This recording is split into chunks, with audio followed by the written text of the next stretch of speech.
നമസ്കാരം. ഡോളറുമായുള്ള വിനിമയത്തിൽ രൂപയുടെ നഷ്ടം തുടർക്കഥയാകുന്നു എന്നുള്ള വാർത്തകളാണ് കഴിഞ്ഞ ദിവസങ്ങളിലും ഇന്നുമൊക്കെ പുറത്തുവരുന്നത്. ചരിത്രത്തിൽ ആദ്യമായി വ്യാപാരത്തിനിടെ ചൊവ്വാഴ്ച ഡോളർ ഒന്നിന് 90 രൂപ രേഖപ്പെടുത്തി. ഡോളർ ഒന്നിന് 89.7 രൂപ നിരക്കിലാണ് ചൊവ്വാഴ്ച വ്യാപാരം തുടങ്ങിയത്. വ്യാപാരത്തിനിടെ ഇത് 47 പൈസയുടെ നഷ്ടവുമായി 90 രൂപയിലേക്ക് ഇടിയുകയായിരുന്നു. പിന്നീട് ഏതാനും പൈസയുടെ മുന്നേറ്റം പ്രകടമാക്കിയെങ്കിലും പ്രാഥമിക കണക്കുകൾ അനുസരിച്ച് 43 പൈസയുടെ നഷ്ടവുമായി ഡോളർ ഒന്നിന് 89.96 രൂപ നിരക്കിലാണ് ദിവസം അവസാനിപ്പിച്ചത്. ക്ലോസിംഗിലെ ഏറ്റവും താഴ്ന്ന നിരക്കാണിത്. അമേരിക്കൻ ഡോളറിനെതിരെ ഇന്ത്യൻ രൂപ ചരിത്രപരമായ അധോഗതിയിലേക്ക് വീണെന്ന വാർത്ത കഴിഞ്ഞ ദിവസങ്ങളിലായി ചിലർ അതിരൂക്ഷമായി ഇതിന് പിന്നാലെ ചർച്ച ചെയ്യുന്നുണ്ട്.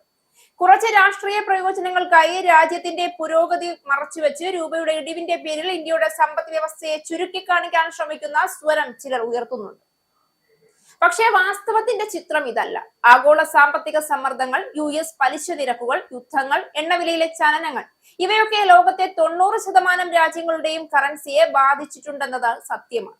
ഈ സാഹചര്യത്തിൽ രൂപയുടെ ഇടിവിനെ മാത്രം ഇന്ത്യയുടെ ബലഹീനതയായി ചിത്രീകരിക്കുന്നത് യാഥാർത്ഥ്യത്തെ തെറ്റായി അവതരിപ്പിക്കുന്നത് മാത്രമാണ്.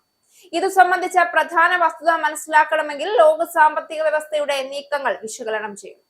2024-25 കാലഘട്ടത്തിൽ ഡോളർ സൂചിക തന്നെ ചരിത്രപരമായി ഉയർന്നു.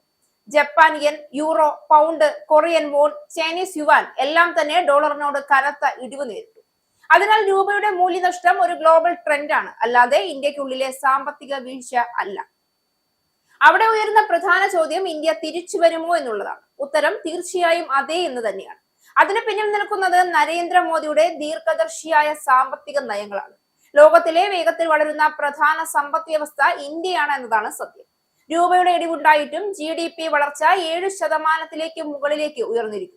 രൂപയുടെ മൂല്യനഷ്ടമുള്ളപ്പോൾ പോലും രാജ്യത്തേക്ക് വിദേശ നിക്ഷേപം ഒഴുകി വരുന്നത് മോദി സർക്കാരിന്റെ വിശ്വാസ്യത തെളിയിക്കുന്നു. കേവലം വായ്മൊഴികൾ കൊണ്ടൊരു സാമ്പത്തിക വ്യവസ്ഥ ഉയരുന്നില്ല, കാര്യക്ഷമ നയങ്ങളാലാണ് അത് ഉയരുന്നത്. Make in India, production linked incentives, defence manufacturing, semi conductor പദ്ധതികൾ എന്നിവയെല്ലാം ചേർന്നപ്പോൾ ഇന്ത്യയുടെ നിർമ്മാണ ശേഷിയും കയറ്റുമതിയും ശക്തമായി. ഇതിന്റെ ദീർഘകാല ഫലമായി തൊഴിലവസരവും വിദേശ കറൻസിയും വർദ്ധിക്കും. അതോടെ രൂപയുടെ സ്വാഭാവിക ശക്തി കൂടും. UPI മുതൽ ആധാർ അടിസ്ഥാനത്തിലുള്ള സേവനങ്ങൾ വരെ ഇന്ത്യയുടെ ഡിജിറ്റൽ ശക്തി ലോകത്ത് ഏറ്റവും അധികം പ്രശംസിക്കപ്പെടുന്നത് മോദി സർക്കാരിന്റെ ദീർഘദർശിയായ നയങ്ങളുടെ ഫലമാണ്.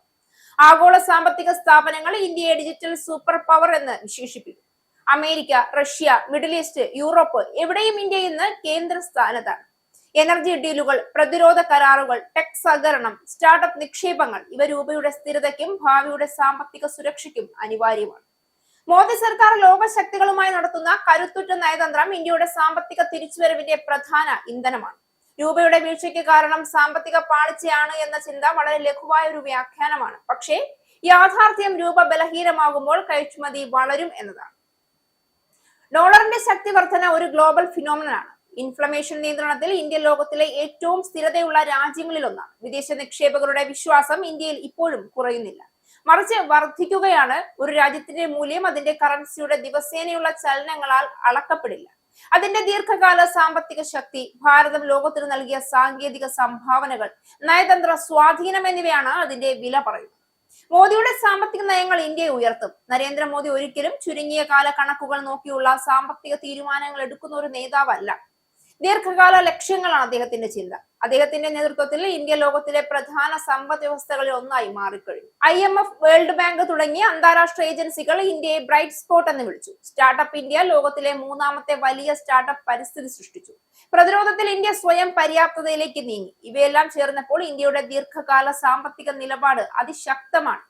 രൂപ വീണാൽ ഇന്ത്യ വീടില്ല. മോദിയുടെ ദർശനം ഇന്ത്യയെ ഉയർത്തുക തന്നെ ചെയ്യും. ഇന്നത്തെ ഗ്ലോബൽ സാമ്പത്തിക അനിശ്ചിതത്വത്തിൽ ഇന്ത്യയുടെ ഇടിവ് ഒരു താൽക്കാലിക പ്രതിഭാസം മാത്രമാണ്.